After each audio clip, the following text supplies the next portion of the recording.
Hello दोस्तों, आप सभी लोगों का आज का मेरा नया सेशन है लीगल जीके का। उसके अंदर स्वागत है। ये हमारी फोर्थ वीडियो रहेगी। लीगल जीके के ऊपर हम जो है अपना सेशन चलाते हैं लीगल जीके का। ये हमारा फोर्थ एपिसोड रहेगा। तो इसके अंदर आप लोगों को मैं ये उम्मीद रखता हूँ कि आपको मेरे पुराने सेशंस जब तो जिन्होंने देखे होंगे वो पसंद आ रहे होंगे। और मैं पहले ही आपको क्लैरिफाई कर देता हूँ, हालांकि हर सेशन के अंदर मैं बताता हूँ कि मेरा अपना स्मार्ट एंड लीगल गाइडेंस के नाम से अपना एप्लीकेशन गूगल प्ले स्टोर के अंदर अवेलेबल है और आईफोन यूजर्स के लिए भी अवेलेबल कुछ टाइम के अंदर हो जाएगा। और आईफोन के अंदर कैसे डाउनलोड करना होगा और जब ऐप लॉन्च हो जाएगा आईफोन के लिए तो तब मैं आपको इंटीमेट कर दूंगा। लेकिन अभी जो है अभी हमारे को ध्यान में रखना है कि हमारा गूगल प्ले स्टोर के ऊपर ऐप डाउनलोड हो चुका है। अगर आपको इसकी पीडीएफ चाहिए तो आप लोग ऐप डाउनलोड करके पीडीएफ अवेल कर सकते हैं। हम अपने पहले क्वेश्चन की तरफ बढ़ते हैं। हमारा ये लीगल जीके का टॉपिक है। पूरे यूट्यूब के ऊपर आपको कोई प्रोवाइड नहीं कराएगा ये चीजें, मैं आपको चैलेंज देता हूं, याद रखिएगा।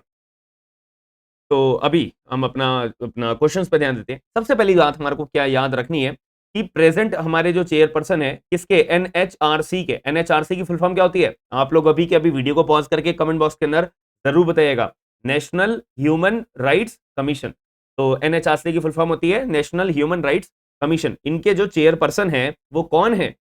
उनका नाम है ऑनरेबल जस्टिस अरुण कुमार मिश्रा जी। ये 2021 के अंदर बने थे। और ये जो अरुण कुमार मिश्रा जी हैं ये कौन से नंबर के हमारे जो है चेयरपर्सन बने थे? एनएचआरसी के, नेशनल ह्यूमन राइट्स कमीशन के 11th पोस्ट पे ऊपर थे, याद रखिएगा।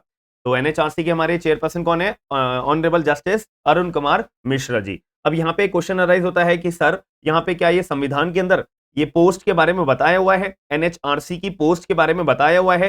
भाई नहीं बताया हुआ। भाई एनएचआरसी के बारे में भी नहीं बताया हुआ इतना कुछ। अगर हम बात करेंगे तो कॉन्स्टिट्यूशनल पोस्ट तो ये होती नहीं है, यहाँ पे आपको याद रखना है। ये एक स्टैट्यूटरी पोस्ट है। अब यहाँ पे आपको मैंने 1000 बार एक चीज सिखाई हुई है कि अगर स्टैट्यूटरी पोस्ट है, स्टैट्यूटरी बॉडी है, कोई कानून के तहत तो गवर्न हुई होगी, कोई कानून के तहत तो यहाँ पे कॉन्स्टिट्यूट करी गई होगी। तो वो कानून कौन सा है हमारा? ह्यूमन राइट्स एक्ट 1993 के तहत इस पर्टिकुलर एनएचआरसी को एक गठन करा गया था और उसमें एक चेयरपर्सन को बनाया गया था। बात खत्म हो जाती है। अब इसके अंदर इन चेयरपर्सन अगर मुझे बनना है, आपको बनना है, मुझे बनना है, किसी अन्य व्यक्ति को अगर एनएचआरसी का चेयरपर्सन बनना है तो उनको या तो सीजीआई बनने तक का दर्जे की इतनी क्वालिफिकेशन उनकी होनी चाहिए या जज ऑफ द सुप्रीम कोर्ट। अब आप लोग मुझे बताओ कि एक सुप्रीम कोर्ट के जज साहब का जब अपॉइंटमेंट करना होता है तो उसके लिए क्वालिफिकेशन हमारे को कहां बताई हुई है? ये प्रीवियस मैंने लेक्चर्स में बताया हुआ है। आर्टिकल नंबर बताओ जल्दी, वीडियो पॉज करके अभी के भी जवाब बताओ। आर्टिकल नंबर 124 क्लॉज नंबर 3 के अंदर, ठीक है, जिसमें बताया हुआ है कि सिटीजन ऑफ इंडिया होने चाहिए हो, साथ ही में हाई कोर्ट के जज 5 साल तक का हो, बढ़िया है, या फिर एडवोकेट हो 10 सालों तक के लिए हाई कोर्ट के अंदर, बढ़िया है, या फिर प्रेसिडेंट साहब की नजर में एमिनेंट जूरिस्ट हो, तब बढ़िया है। तो अगर इनमें से तीनों सिटीजन ऑफ इंडियन के अलावा जो मैंने 3 क्वालिफिकेशन बनाई है, इन तीनों में से कहीं पे भी लाई कर रहे होंगे आप, तो आपको जो है सुप्रीम कोर्ट का जज बना दिया जाएगा। फिर अगर आपको चेयरपर्सन बनना है एनएचआरसी का तो उसके लिए ये क्वालिफिकेशन आपके पास होनी चाहिए। तो याद हो गया आपको कि एनएचआरसी के भी करंटली चेयरमैन कौन है? हमारे Arun Kumar Mishra ji, honourable justice Arun Kumar Mishra ji. 11th post है इनकी और 2021 के अंदर ये बनाए गए थे। आगे चलते हैं। अब यहाँ पे सेकंड क्वेश्चन हमारा आता है। ये सारी मैं बताऊं बहुत ज्यादा जरूरी है एग्जाम के अंदर जुडिशरी के। तो जो लोग आप लोग सोच रहे हो कि ये हमारे लिए रेलेवेंट है या नहीं है, कितना सफिशिएंट है, कितना सफिशिएंट नहीं है, देखो पहली बात मैं क्लियर करके चल रहा हूं, कोई भी एग्जाम दोगे जुडिशरी का, आपका प्री में, मेंस में, इंटरव्यू में, कहीं ना कहीं ये सारे क्वेश्चंस आपके काम बहुत जरूर आएंगे, बहुत जरूरी है, बहुत जरूरी है, याद रखिएगा। और जितना मैं बता रहा हूं केवल आपको उतना ही याद रखना है अपने एग्जाम पॉइंट ऑफ व्यू के लिए। अभी जो पढ़ रहे हो नोट्स बनाते चलना। इसकी पीडीएफ आपको मेरे एप्लीकेशन के ऊपर मिल जाएगी और अभी जितना मैं पढ़ा रहा हूं बस उतना याद करना और जब एग्जाम आएगा उससे 5-6 दिन पहले अपना रिवाइज करते अपना चालू हो जाना। नोट्स बनाने हैं गुड है, नहीं बनाने कोई बात नहीं, उसकी पीडीएफ तो आपको अवेलेबल हो ही जाएगी ऐप के ऊपर फ्री ऑफ कॉस्ट, कोई टेंशन लेने वाली बात ही नहीं है। तो चेयरपर्सन ऑफ एनसीडब्ल्यू, अब पहली बात ये इनकी फुल फॉर्म याद रखना आपको जरूरी होता है, नेशनल कमीशन ऑफ वुमेन। तो NCW national commission of women. तो चेयरपर्सन कौन होंगी इनकी? रेखा शर्मा। तो रेखा शर्मा को जो है यहाँ पे नेशनल कमीशन फॉर वुमेन की जो है चेयरपर्सन बनाया हुआ है। अब यही क्वेश्चन राइज होता है, क्या ये कॉन्स्टिट्यूशनल पोस्ट है national commission of women? The answer is no. ये हमारी क्या है? स्टैट्यूटरी पोस्ट है। देखो यहाँ पे बता रही है कॉन्स्टिट्यूशनल पोस्ट नहीं है, ये हमारी स्टैट्यूटरी पोस्ट है। अब ये स्टैट्यूटरी पोस्ट है तो मैंने आपको बताया हुआ है कि यहाँ पे कोई कानून के तहत इनका गठन करा गया होगा, कोई इनको दर्जा दिया गया होगा, एस्टेब्लिशमेंट कॉन्स्टिट्यूट इनको करा गया होगा, ठीक है जी। तो इनके ऊपर कौन सा कानून एप्लीकेबल होता है? एनसीडब्ल्यू एक्ट, तो national commission for women act इनके ऊपर एप्लीकेबल होता है, ठीक है। अब यहाँ पे कौन कौन से मुद्दे देखने को मिलते हैं भाई? अगर कोई भी वायलेंस होता है ना महिला के ऊपर अगेंस्ट वुमेन, तो कोई भी आप सीधी बात समझिए, ऑफेंसेस अगेंस्ट वुमेन वाले वायलेंस के अंदर अगर कोई भी अपराध होता है तो वो सारे के सारे डील करे जाते हैं एनसीडब्ल्यू के द्वारा, जिनकी चेयरपर्सन कौन है? रेखा शर्मा, ठीक है जी। और यहाँ पे हमने एनएचआरसी का भी पॉइंट पढ़ा था ना, तो जितने भी ह्यूमन राइट्स के केसेस आते हैं ना, ह्यूमन राइट्स का वायलेशन अगर होता है तो वो एनएचआरसी के अंदर डील करे जाते हैं, ठीक है जी। तो अगर कोई भी वायलेंस होता है अगेंस्ट वुमेन तो उनको डील करती है एनसीडब्ल्यू, रेखा शर्मा चेयरपर्सन है, ठीक है जी। अब आप लोगों को मैं एक जरूरी जानकारी दे दूं कि मेरा जो अपना सीपीसी का बैच एंड सीपीसी के साथ में हम लिमिटेशन एक्ट भी पढ़ेंगे, ठीक है। ये दो सब्जेक्ट्स हम पढ़ेंगे फॉर जुडिशरी एग्जाम्स, याद रखना जुडिशरी एग्जाम्स।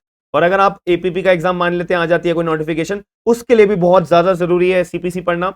और अगर कोई लॉ ऑफिसर का एग्जाम देने जा रहे हो उसके लिए भी बहुत ज्यादा जरूरी है सीपीसी पढ़ना। आप अगर प्रैक्टिसिंग एडवोकेट अपना बनना चाहते हो या बन चुके हो, लेकिन अपनी थियोरिटिकल नॉलेज के लिए बहुत ही ज्यादा जरूरी है आपको सीपीसी पढ़ना, साथ में लिमिटेशन एक्ट को पढ़ना। तो जो लोग ये मिस आउट कर रहे हैं तो भाई आप लोगों को अपनी जिम्मेदारी होगी। मैं आपको क्लियर तौर पे बता रहा हूँ 50% डिस्काउंट, ये लिमिटेड पीरियड ऑफर है। ये मैं कुछ दिनों के अंदर जैसे हमारा बैच चालू होगा ना, तो एक दो दिन के बाद से ये ऑफर मैं बंद कर दूंगा, याद रखिएगा। तो जितने लोग एनरोल्ड हो जाएंगे वेल एंड गुड, हम उनके साथ में अपना बैच स्टार्ट कर देंगे।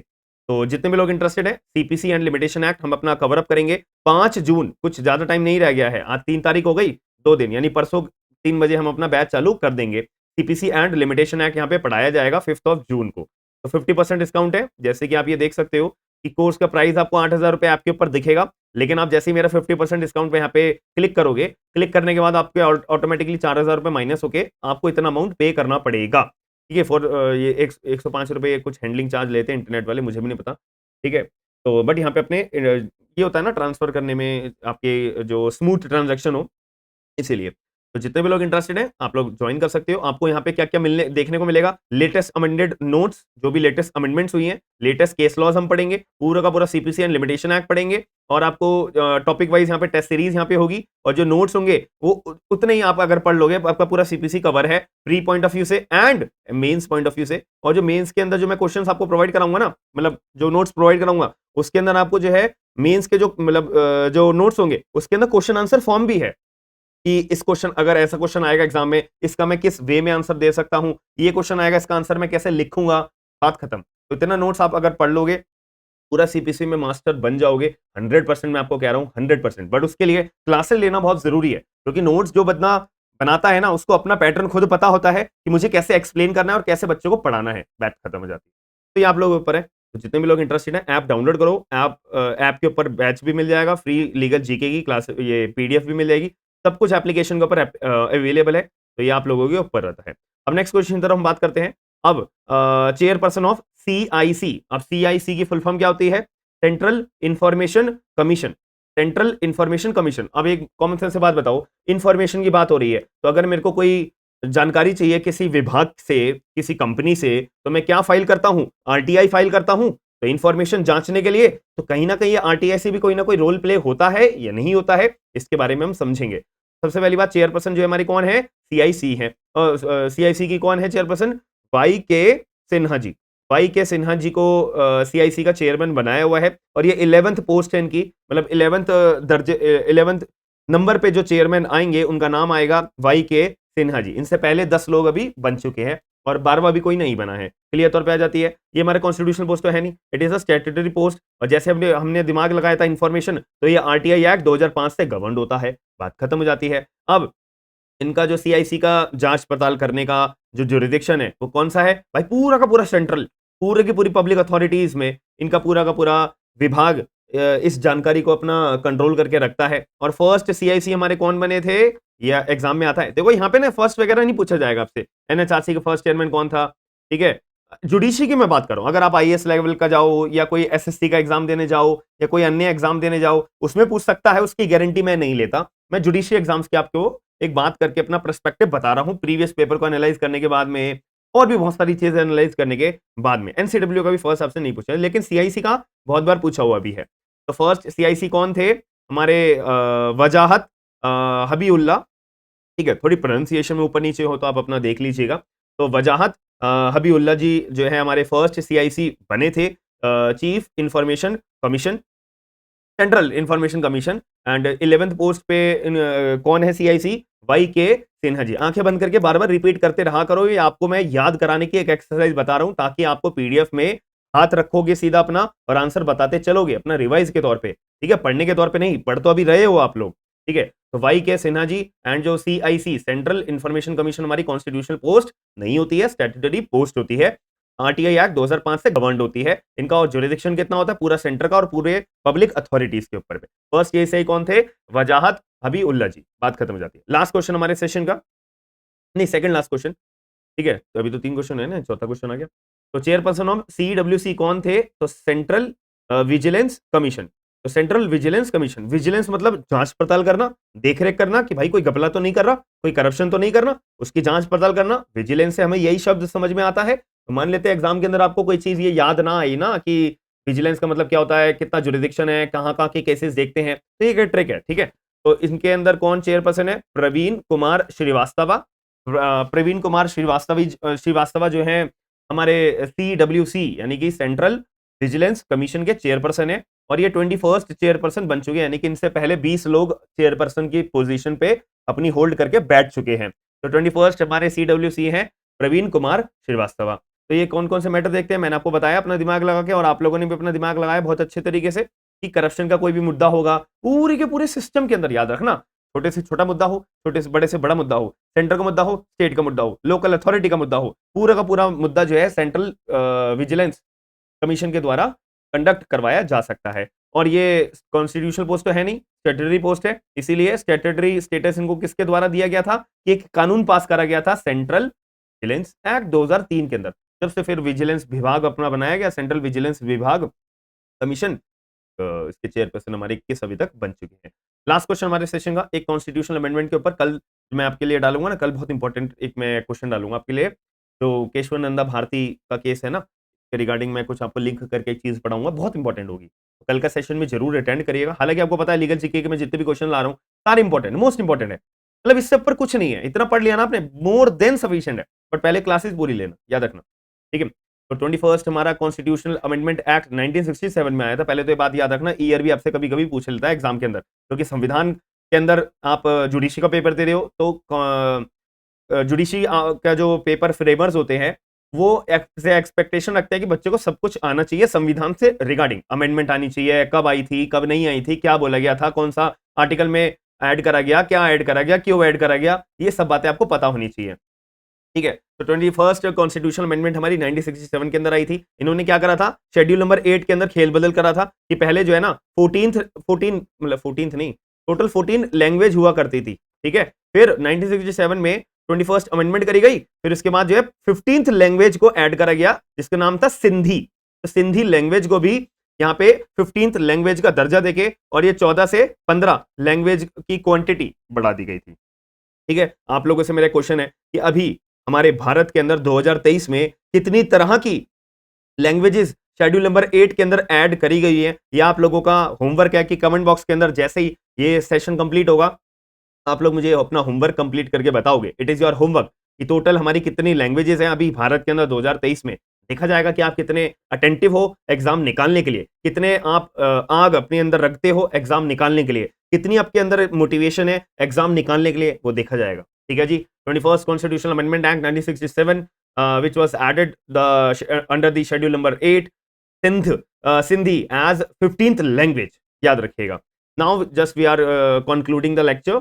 So there are 5 questions. So for present chairperson of NHRC, the Honorable Justice Arun Kumar Mishra, in 2021 11th post इन्होंने अपनी होल्ड करके रखी हुई है। It is not a constitutional post, it is a statutory post which was governed by the हमारा human rights act 1993।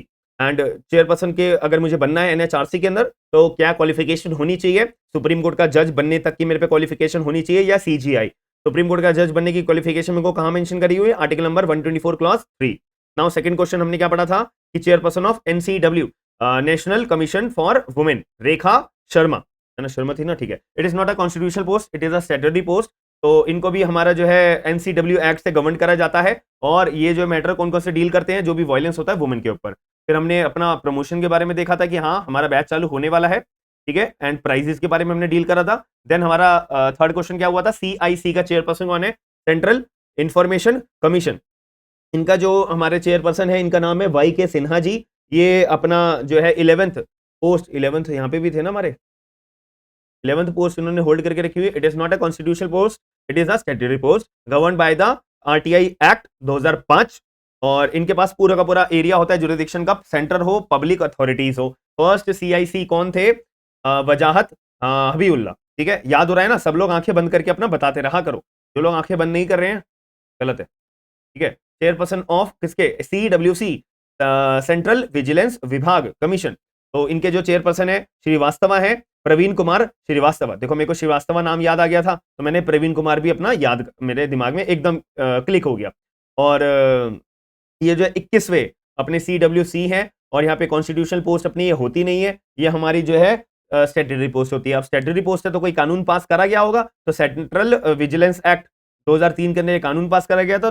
2003 के बाद से फिर सीडब्ल्यूसी का अपना एक विभाग बनाया गया था। कि क्या देखते हैं कि अगर कोई भी करप्शन हो रहा हो छोटे से छोटा मुद्दे के ऊपर, बड़े से बड़े मुद्दे के ऊपर, तो सीडब्ल्यूसी के अंदर ये मुद्दा रेज होता है, बात खत्म हो जाती है। नाउ लास्ट क्वेश्चन, हमारे constitution 21st constitutional amendment act 1967 में आया था। इन्होंने क्या करा था, 8th शेड्यूल के अंदर एक लैंग्वेज को ऐड करा गया था जिसका नाम था सिंधी, और इसको 15वीं उपाधि दी गई थी, 15th लैंग्वेज सिंधी को ऐड करा गया था। मैं आशा करता हूं कि आपको आज का सेशन लीगल जीके का मजा आया होगा, समझ में आया होगा। आई होप आप मेरा एप्लीकेशन डाउनलोड करने के बाद, और जो लोग इंटरेस्टेड होंगे अपना सीपीसी का बैच ज्वाइन करने के बाद, हम अपनी आगे बैच को कैरी अपना चलाते रहेंगे। तो जिसको वीडियो पसंद आई, वीडियो को लाइक करके चैनल को सब्सक्राइब जरूर करेगा, वीडियो को शेयर जरूर करेगा। मिलते हैं नेक्स्ट वीडियो के अंदर। Thank you.